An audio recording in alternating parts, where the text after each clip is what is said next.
A las 7:58 de la mañana con 5 grados, una décima la temperatura. Vamos a hablar lo que veníamos comentando, que ayer en el Senado se estuvo debatiendo en comisiones varios aspectos de esta ley que propone el gobierno nacional, y uno de los expositores fue Juan José Carvajales, abogado y politólogo. Se desempeñó como subsecretario de Hidrocarburos entre 2019 y 2020 y actualmente es director de la consultora Passepartout. ¿Qué tal? Fernando Amato, Manu Paul, Luciana Glesser te saludan. Buen día, Fernando, Luciano y Manuel, gracias por llamar. Un saludo a toda la audiencia. Muchas gracias. Bueno, contanos un poco cómo se desarrolló en el día de ayer el plenario de comisiones, de tu parte. Sí, hubo un reinicio, ¿no?, del debate con la participación de expositores que fuimos invitados a participar. Sí. En primer lugar lo hicieron los representantes de la CGT. A mí me tocó el segundo turno y hablé de tres temas que son los que me incumben, que son energía, hidrocarburos por un lado, luego el RIGI, el régimen de las grandes inversiones, y finalmente empresas públicas, ¿sí?, la posible privatización de empresas públicas. Sí, y en el tema energía, que es tu especialidad, ¿qué te preguntaron? ¿Cuál fue tu opinión? Bueno, ahí expuse los cambios que el proyecto trae en el capítulo del régimen de los hidrocarburos. Son modificaciones bastante nodales, ¿no?, de un régimen que viene de varias décadas atrás, sí, y que involucran a las provincias, por un lado, en tanto poder concedente, y por otro lado, fundamentalmente los cambios más importantes es cómo la nación va a encarar el abastecimiento interno del mercado local frente a las autorizaciones de exportación. Ajá. Históricamente esa relación estaba determinada por una regla que dice que la prioridad la tiene el mercado interno y que por ende la Secretaría de Energía va a dar autorizaciones de exportación una vez que esté satisfecha esa demanda local. El texto actual, la innovación que trae es que eso va a dejar de ser una prioridad. El gobierno va a dejar de dar autorizaciones. Lo único que se introduce en la última versión es que la Secretaría de Energía va a tener la potestad de oponerse, es decir, de manifestar una objeción a una exportación determinada. Tiene 30 días para hacerlo. Y si no lo hiciere, bueno, esa exportación queda habilitada en términos firmes, es decir, que no se puede interrumpir. Y en el caso de GNL, estas exportaciones pueden llegar hasta 30 años. Juanjo, buen día, ¿cómo estás? Luciana Glesser, perdón que te interrumpa. Buen día, Luciana. Sí. Ahora pasamos a GNL, que me parece un tema clave, pero me pongo en abogado del diablo y cuando uno le pregunta a las empresas justamente por esto, ¿no? Digo, claramente viendo los precios de exportación y entendiendo lo que para el mercado interno tiene que estar desacoplado, un precio para los argentinos, los tipos te dicen, la verdad que recursos sobran y alcanza para todo, para exportar todo lo que querramos y para abastecer a la Argentina. Eso es cierto. Estamos pasando a un paradigma de la abundancia, decimos, con lo cual no es que vamos a gestionar la escasez, si hay para uno no hay para otro, como bien decís, por los recursos de vaca muerta, básicamente, ¿no?, que hoy ya abastecen el 50% de la energía que consumimos, en petróleo, gas y combustible. Ahora, eso no quita, eso es cierto por un lado, pero no quita que así haya para todo el mundo, ¿sí? ¿Quién es el primero que debe absorber, digamos, la primera tajada? Esta es la regla que el gobierno quiere dejar de lado, pero dejar de lado en este sentido, digo, como dejarlo librado al mercado.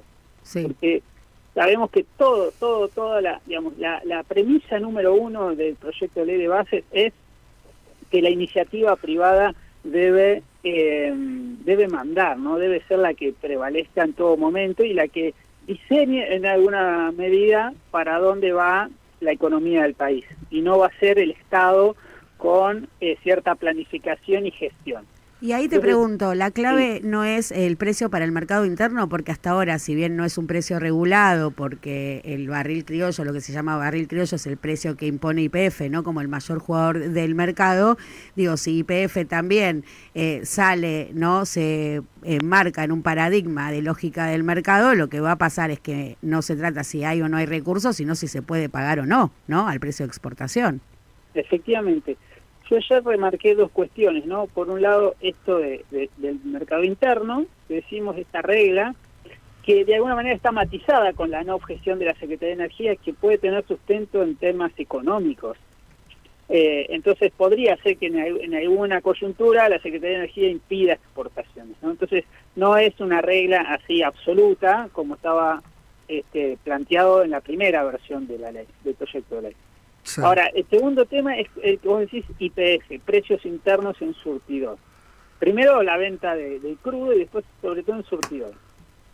Ahí también algo se matizó el texto, porque en la versión previa se decía que las empresas estatales, ¿no? Que son YPF y Enarsa, cuando vendan sus productos en el mercado interno, YPF su producción y Enarsa la importación de gas, y GNL, bueno, lo van a hacer a precios internacionales, es decir, manteniendo el equilibrio de la industria, lo que se traduce en import parity y export parity.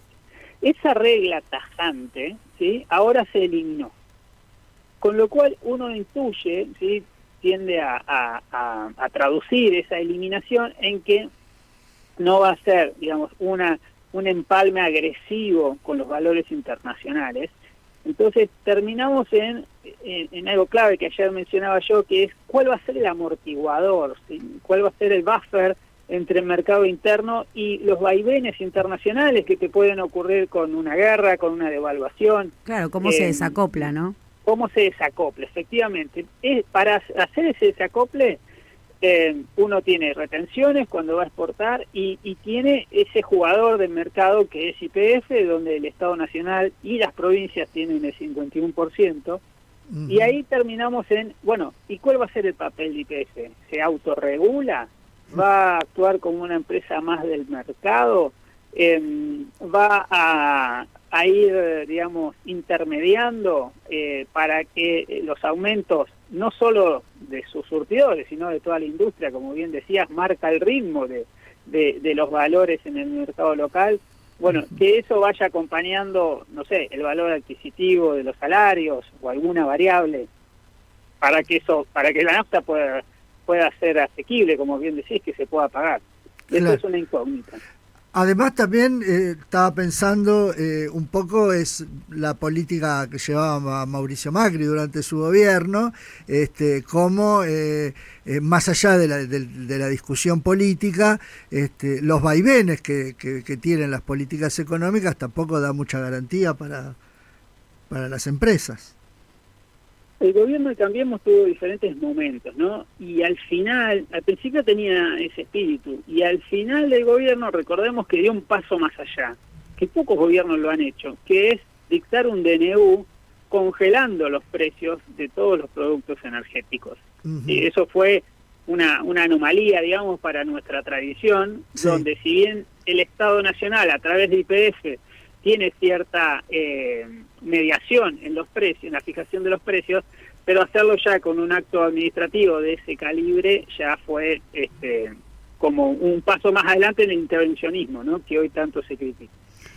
Juan José, quiero ir al GNL, digo, habiendo recurso gasífero en Vaca Muerta, GNL sería una clave, digo, puede revertir realmente la ecuación económica de la Argentina, un insumo que el mundo demanda y disputa, pero para eso se requiere una gran inversión en infraestructura, todo el desarrollo de licuefacción, etcétera, porque en estado gaseoso, digo, solo por ductos y también allí varias ineficiencias, ¿no?, del sistema de transporte argentino. Pero yendo a este punto tan nodal, ¿no?, tan medular para la economía argentina, bueno, ayer el presidente de YPF, Horacio Marín, salió a decir que sin el RIGI no iban a venir las inversiones necesarias justamente para el desarrollo de infraestructura para poder capitalizar los recursos, que dependíamos del RIGI para el desarrollo de GNL, Y preguntarte si la ley de hidrocarburos que se aprobó el año pasado, digo, si bien es cierto que tiene un capítulo para el desarrollo de proveedores locales, el compre nacional y etcétera,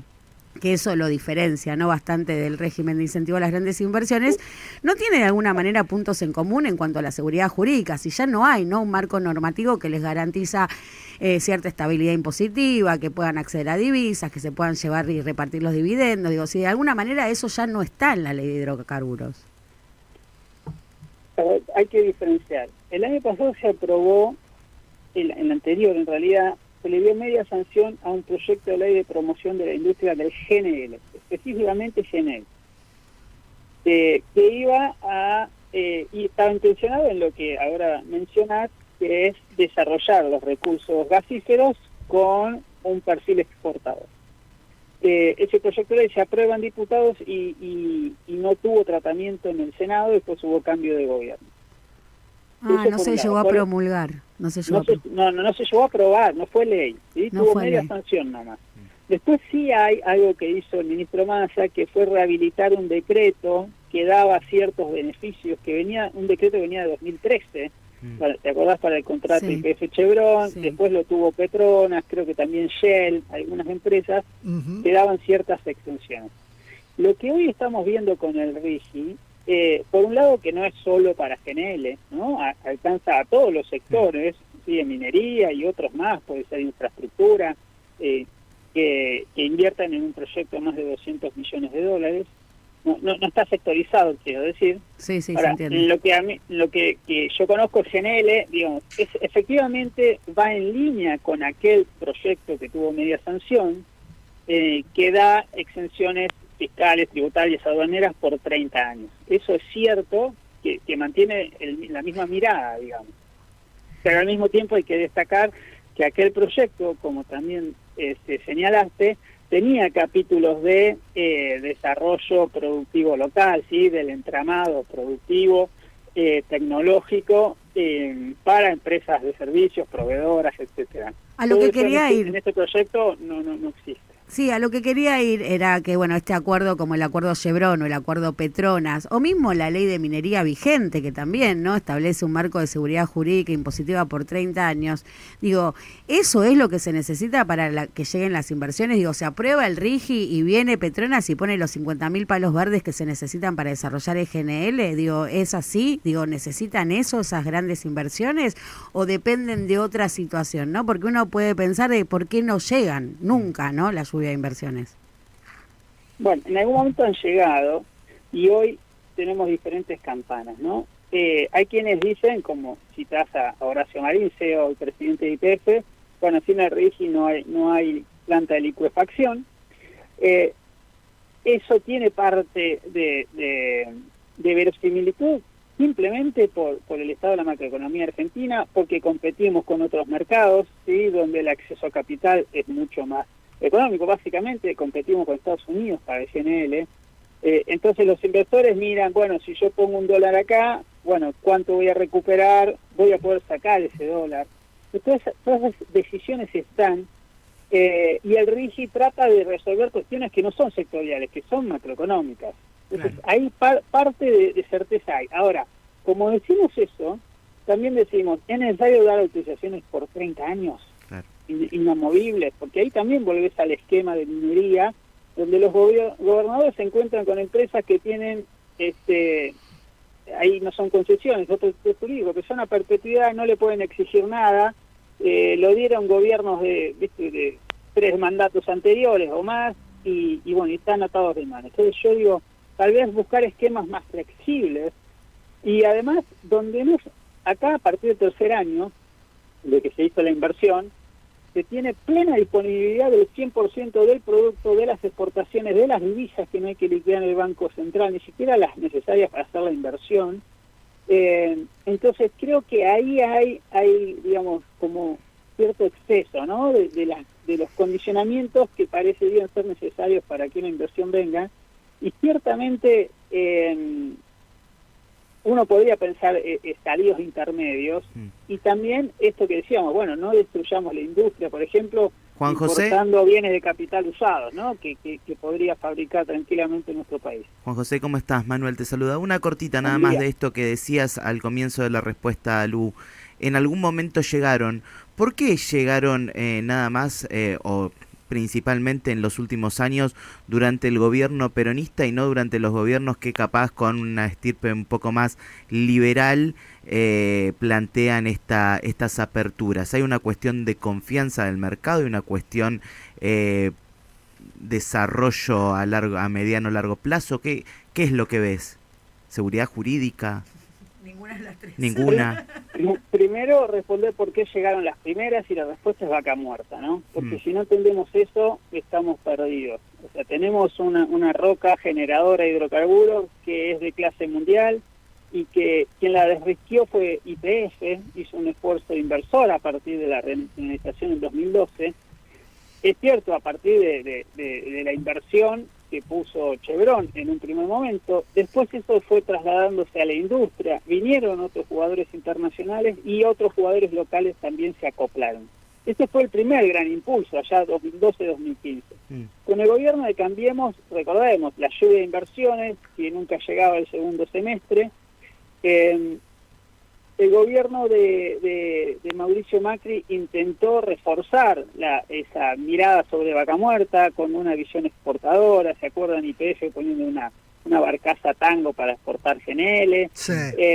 Pero no avanzó, por un lado, en infraestructura y por otro lado, en la segunda mitad del gobierno, lo que yo llamo siempre el segundo tiempo, después de haber renovado o de haber ganado las elecciones de medio término y haber sacado aquella ley de seguridad social, bueno, ahí la macroeconomía le juega en contra, ¿no? Recordemos la devaluación de 2018, la vuelta al FMI, entonces eso ahuyentó el ingreso de capitales, que si estaban ahí, si no eran, digamos, financieros, hacer estos tipos de inversiones requieren muchas condiciones y eso terminó le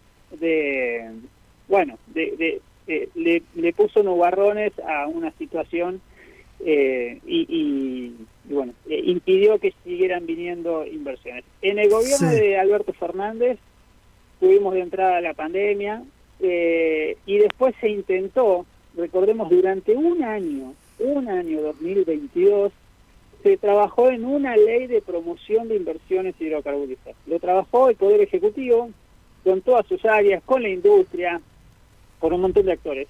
Y esa ley, ese proyecto de ley, llegó al Congreso de la Nación. Fue el secretario de Energía a exponerlo, si no me equivoco fue en el Senado que ingresó, y no avanzó nunca ese proyecto de ley.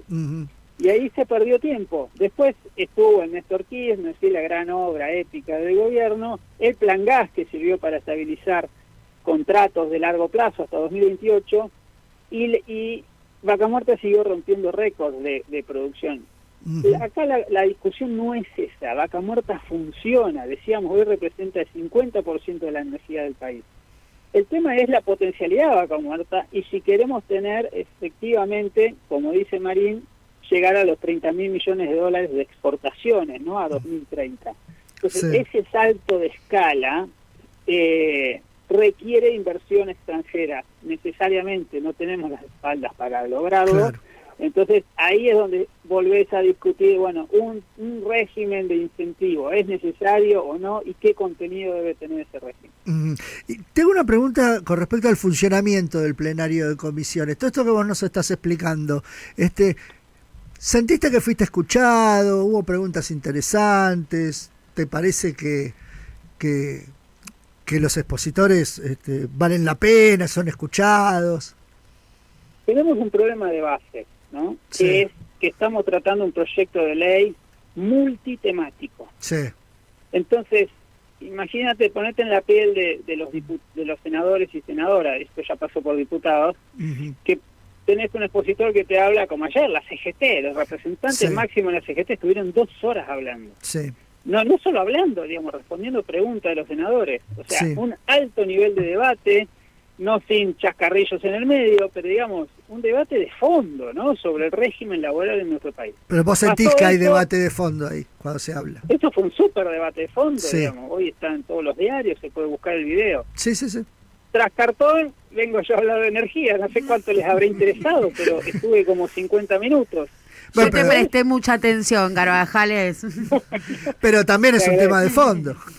Es un tema relevante, es un sector estratégico. Después al lado mío estaba Ginás, director de cine. O sea, hay tantos temas por tocar, digamos, que bueno, es para perderse. Por un lado, tal vez sea la estrategia de gobierno, le llamaban ley ómnibus a esto. Nunca llegó a ser una ley, pero ciertamente era un ómnibus lleno de muchos pasajeros adentro. Entonces eso complejiza el tema, ¿no? En lugar de mandar una ley temática, la discutís, bueno, pasa, no pasa, y después mandas otra ley. Lo mismo el DNU, ¿no? Sí, y un tratamiento bastante express, digamos. Y express por la relevancia por la cantidad, de digamos, no de tenés temas. que hacer... recordemos, nada más para poner ejemplo, cuando se discutió la ley del aborto, ¿no? El proyecto de ley en el Congreso, la cantidad de sesiones, la cantidad de actores para un solo tema que pasaron. Fueron audiencias y audiencias y audiencias. Bueno, ese es el funcionamiento del Congreso. Yo no voy a abrir mérito, lo que digo es que hay tanto por debatir en un solo proyecto que, después el funcionamiento es complejo, pero yo... No, claro, pero yo más que nada quería, para contarle a la audiencia un poco que a veces no se termina de entender qué se discute, cómo se discute, bueno, cómo te sentiste vos como expositor, digamos. No, yo me sentí súper escuchado. Hicieron los senadores de diferentes vertientes políticas, hicieron muchas preguntas y muy atinadas, así que yo creo que además el Congreso de la Nación es el ámbito por antonomasia para discutir en el sentido de llevar argumentos, de debatir ideas y mejorar, ¿no?, la redacción, porque lo que uno busca al final del día es esto, mejorar la redacción de las leyes que después van a ser ley positivo, ahí me sale el abogado, pero van a ser ley positivo de la nación y se van a tener que aplicar. Entonces, cuanto mejor le podemos dar al texto ese una definición última, bueno, ahí vamos a mejorar como país. Juan José Carvajales, abogado y politólogo, fue subsecretario de Hidrocarburos en 2019 y 2020, actualmente es director de la consultora Passepartout y te agradecemos muchísimo esta entrevista con Pasos Perdidos. El agradecido soy yo, quedo a disposición y un saludo a toda la audiencia. Gracias.